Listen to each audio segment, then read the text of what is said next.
गोजोन मोनाबिलिनि बयनिसिमबो खुलुमहरबाय लोगोसे हेपि दिवालीनि बयनिसिमबो आंनि गोसो गोरबोनिफ्राय गोजोन हामलायनाय जासिहरबाय। बे समाव आङो नोंथांमोननि गेजेराव माखासे खौरांफोर लानानै फैबावबाय। नोंथांमोना भिडिअखौ फारियै जोबजासिम नायलांदो।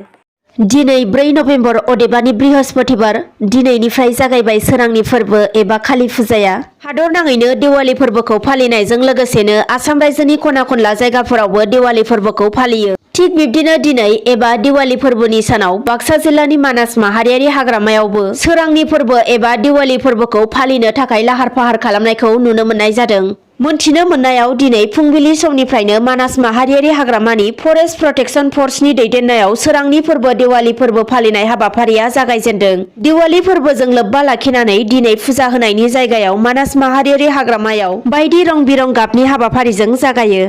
गुबुन फारसेथिं मोनथिनो हानाय बायदिब्ला बिटिआर ओनसोलनि चिरां जिल्ला बिजनी फानबारियावबो सोरांनि फोरबो काली फुजाखौ गाजा गोमजायै खुंफुंगोन। बे बोसोरनि काली फुजाखौ फानबारि फुजा कमिटिया 7 साननि हाबाफारिजों फैगौ 10 नभेम्बर खालिसिम खुंफुंगोन। खौरांनिफ्राय मिथिनो हानाय बायदिब्ला सरकारा कभिड-19 नि थासारिखौ नोजोर बोनानै नेमखान्थि फोसावना होखानाय बायदियै कभिड-19 नि नेमखान्थिखौ मानिनानै बे बोसोरनि काली फुजाखौ फानबारि काली फुजा कमिटिया 7 साननि थाखाय खुंफुंगोन। नाथाय गुबुन फारसेथिं मोनथिनो हानाय बायदिब्ला फुजा फोरबोआ 7 सानसिम खुंफुंजायोब्लाबो बे बाराव मेलानि सुजुग सुबिदा गैया होननानै मिथिनो हानाय जादों। दानिया गुबुन खौराङाव फैबावदो। थांनाय बावैसो आसाम बिधानसभानि उफ्रा बिसायख'थियाव 52 नं तामुलपुर बियाबनिफ्राय एमएलए महरै देरहासार जालांनो हानाय बिथां जलेन दैमारिया दिनै एमएलए महरै देरहाखांनायनि उनाव गिबि खेब बाक्सा जिल्लानि सिङाव थानाय कुमारिकाटा इउएन एकाडेमियाव थांनानै फोरोंगिरि मासिगिरि आरो फरायसा फरायसुलिफोरखौ खौरां लाहैनायजों लोगोसेनो गोबां बाथ्राबो सावरायहैयो। मख'नो गोनांदि थांनाय 2009 मायथाइनिफ्रायनो कुमारिकाटा इउएन एकाडेमिखौ गायसंनाय समनिफ्रायनो एमएलए जलेन दैमारिया फरायसालिखौ सामलायबोदोंमोन आरो गाहाय फोरोंगिरि महरै खामानिबो मावबोदोंमोन। लोगोसेनो बिथाङा समाजनि मोनफ्रोमबो खामानियाव नांथाबनानै थाबोदोंमोन होननानैबो मिथिनो हानाय जादों। गुबुन फारसेथिं एमएलए जलेन दैमारिया फरायसा फोरोंगिरि मासिगिरि बिथांमोनजों सावरायलायखांनायनि उनाव बिथांखौ फरायसालिफोरनि जेंना फरायसाफोरनि जेंना बायदिफोरखौ सुस्रांना होनो थाखाय फरायसालि सामलायगिरि बिथांमोना खावलायो। दानिया गुबुन खौराङाव फैबावदो। आसामनि राजथावनि गुवाहाटी दिसपुर सुपार मार्केटआव गोदानै लुफुंनाय फ्लाइअभारखौ दिनै दिवाली सानजों लोब्बा लाखिनानै आसामनि गिबि मन्थ्रि डक्टर हिमन्त बिश्व शर्मा बिथाङा बेखेवनानै होबाय।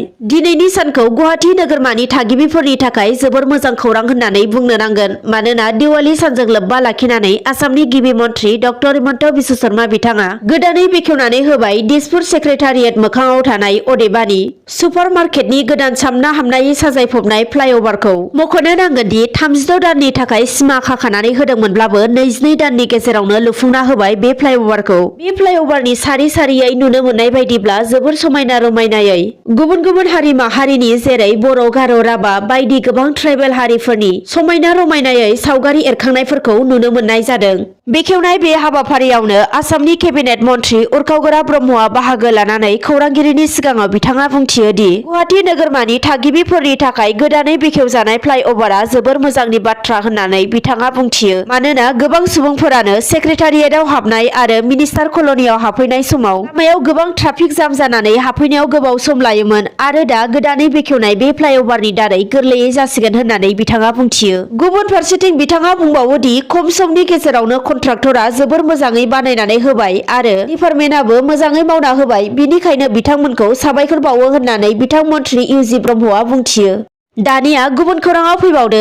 क'क्राझार सहरनि साखाथि मागुरमारियाव थांनाय 3 अक्ट'बर खालाराव मिरु इउपिपिएल दोलोनि नेहाथारि कनसुम आली मुंनि सासे थिखादारा 15 बोसोर बैसोनि सासे उन्दै गथ'साखौ जिनाहारि खालामनो नाजानायनि गोख्रों अजद थिखांदों। मोनथिनो मोननाय बायदिब्ला मिरु इउपिपिएलनि नेहाथारि कनसुम आली मुंनि थिखादारा क'क्राझार सहरनि साखाथि मागुरमारियाव लामानि खामानि मावबाय थानाय समाव गंसे न'खराव दै लोंनो हाबफैना रावबो गैयि समाव उन्दै हिनजावसाखौ जर-जुलुम जिनाहारि खालामनो नाजादोंमोन होननानै मिथिनो हानाय जादों। खौरांनिफ्राय मिथिनो हानाय बायदिब्ला उन्दै हिनजावसानि न'खरनि सोद्रोमाफोरा जिनाहारि खालामनो नाजानायनि दायाव इउपिपिएल दोलोनि मिरुनि नेहाथारि कनसुम आलीनि हेंथायै क'क्राझार पुलिस थानायाव थांनाय 2 नभेम्बर खालि गसर थिसननाय जाबाय होनना मिथिनो हानाय जादों।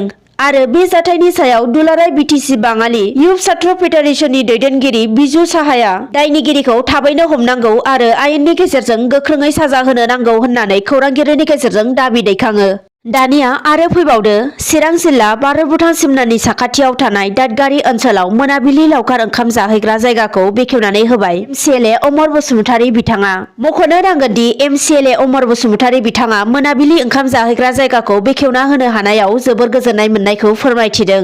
लोगोसेनो बिथाङा खौरांगिरिनि सिगाङाव बुङोदि बर' हारिजों लोगोसे गुबुन गुबुन हारिनि सुबुंफोराबो बोसोराव खनसेब्लाबो पिकनिक जानायनि हुदा एबा अयबासा दङ। बेनिखायनो अयबास हिसाबै साफ्रोमबो सुबुंफोरानो बे मोनाबिलि पिकनिक स्पटआव फैयोब्लाबो गावनि रंजानाय लानायजों लोगोसेनो गाव गावनि डिसिप्लिनखौबो सामलायनो हानांगोन होनना एमसिएलए अमर बसुमतारी बिथाङा साफ्रोमबो सुबुंफोरखौनो खावलायो।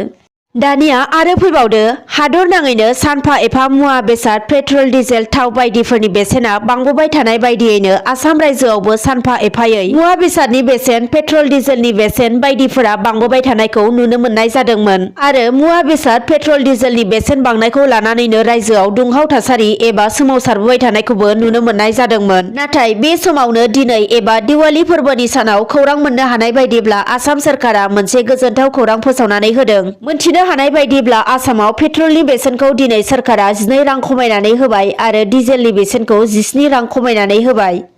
दिनैनि खौराङा बेखिनियानोसै। गोजोन्थों।